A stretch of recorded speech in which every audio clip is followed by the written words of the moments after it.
Sebuah peradaban pasti butuh fondasi moral. Tapi apa jadinya jika moral sendiri itu hancur? Bagaimana kedatangan Islam sebagai kekuatan yang dapat mengubah total moralitas di sebuah bangsa? Hai hai hai, aku Sabrina Noradani, mahasiswa dari Program Studi Komunikasi dan Penyiaran Islam UIN Kiai Haji Abdurrahman Wahid, Pekalongan. Nah, kali ini aku akan membahas mengenai revolusi moral Islam. Di video ini, kita akan membedah sejarah moral Islam, mulai dari krisis nilai sebelum Islam hingga bagaimana nilai itu masih sangat penting sekali di era digital saat ini. Jauh sebelum Islam, masyarakat Arab mengalami krisis kemanusiaan, yaitu zaman jahiliyah atau bisa disebut dengan zaman kebodohan. Nah, kehormatan pada saat itu diukur dari segi seberapa kuat manusia atau seberapa kaya seseorang, bukan dari segi moralitas dari seseorang tersebut. Masa pra-Islam, krisis zaman jahiliyah. Pertama, krisis sosial.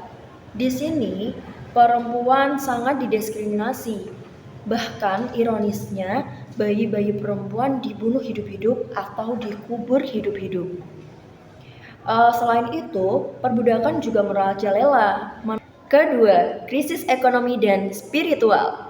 Jadi pada masa itu, riba lalu monopoli perdagangan itu masih sangat merajalela.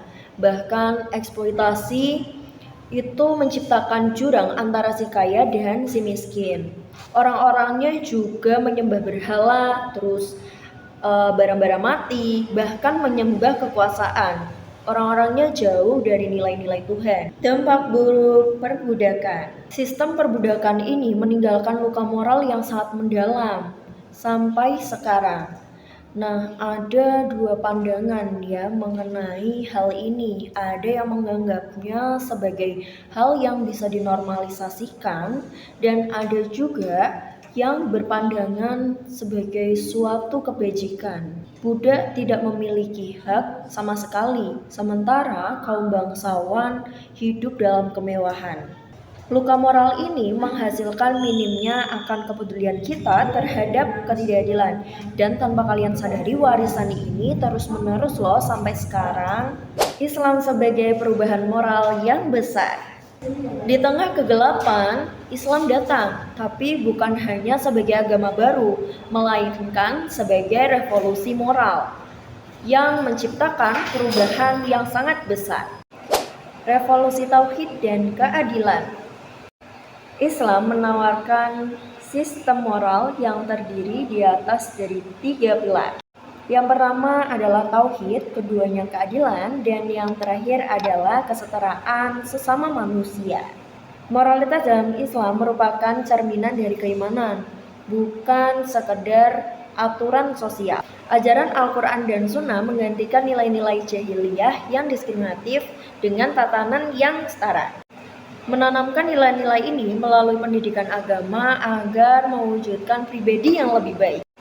Relevansi di era modern. Di era digital ini, nilai-nilai moral kembali diuji. Batasan antara yang benar maupun yang salah itu menjadi kabur. Disinilah moral Islam berfungsi sebagai kompas etika universal. Prinsip amanah atau kepercayaan, lalu kejujuran dan tanggung jawab sosial menjadi pondasi kuat untuk menghadapi krisis materialisme. Nilai ukhuwah atau persaudaraan dan empati sangat kita butuhkan untuk menjaga ruang digital tetap etis dan manusiawi melawan egoisme. Moral Islam tidak hanya bertahan tapi juga terus beradaptasi dan ditafsirkan ulang sesuai tantangan zaman. Jadi, intinya Islam adalah gerakan moral yang membangun ulang peradaban. Ia mengubah fokus dari nilai-nilai materi ke nilai-nilai kemanusiaan, menjadikannya pondasi utama masyarakat yang beradab. Mari perkuat pondasi etika dalam hidup kita. See you!